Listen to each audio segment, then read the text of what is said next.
Just a light repast with cakes and sweets for your friends. Mrs. Mowbray is quite busy with the food preparations, I'm sure." She glanced at Dora. "In fact, toward that end, Dora, why don't you go see how things are coming along in the kitchen?" Dora said, "Yes, ma'am," and left them. Lottie wished she would have stayed. Dora was her lady's maid, and her best friend in the entire world. But lately her parents had started asking Dora to do other tasks, even helping out in the kitchen, which was unthinkable. Lottie had noticed a few of the housemaids and parlour maids were no longer in service with the family, but that didn't mean Dora should suffer. "I don't understand why Dora is suddenly being asked to expand her duties. She's my maid. I assure you I keep her very busy." "I'm sure you do, daughter," her father said. "But, well—" Mother continued the thought. "With the preparations for your party this afternoon—" Something wasn't being said. Lottie wished her parents would tell her what was going on. She had a good mind. She could practically recite the novels of Jane Austen and the Bronte sisters by heart. Didn't that prove she had an intellect worth utilizing? Sometimes Lottie thought she would scream for lack of purpose. To sit in the house all day reading or doing needlework, waiting for someone of consequence to call, was silly. She would happily trade 2 women of means for one person who could offer amusement or witty conversation. Odd how those attributes were sorely lacking in polite society, among people who were far too polite to be of interest. But now, looking out upon the front drive and the vista of the green that carpeted the house to the road, she abandoned her worries for the anticipation of seeing carriage after carriage arriving for her party.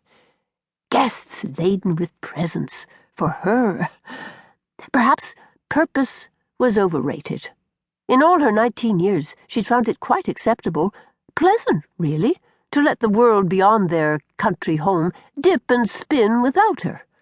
What did she care of Labour Acts, or problems in Ireland, or whether Queen Victoria became Empress of Burma? Where in the world was Burma? Lottie preferred experiencing life through novels, where the characters were always enjoying a lovely ball or romp through the countryside that would lead them to their one true love.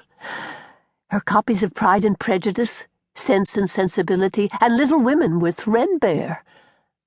Lottie especially enjoyed stories about sisters, perhaps because she had none. Conversely, she did not enjoy the books of Elizabeth Gaskell or Charles Dickens with the same zeal, finding their stories too driven by social inequities.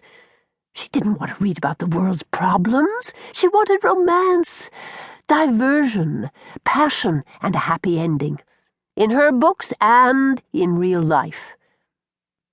And yet she also wanted to feel of use. There was a stirring inside that niggled like an empty stomach demanding something of her, from her. When she felt such discontent, she usually sought the outdoors, where the movement of her body and the addition of fresh air were a good counter to her restlessness.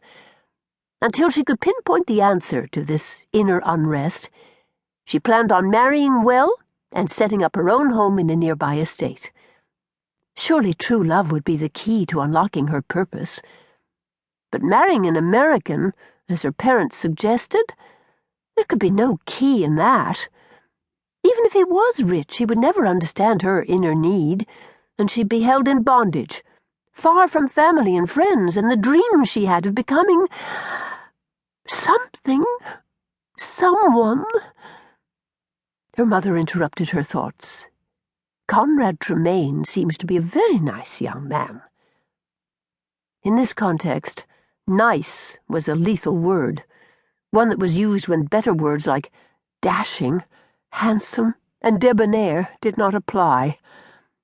Judging from the letters Lottie had received from the nice Mr. Tremaine, along with the small photograph, she'd read the letters many times and had dissected the photograph with her father's magnifying glass, but no matter how hard she looked at his representation in either word or countenance, Mr. Tremaine was no Mr. Darcy, or Willoughby, or even Heathcliff.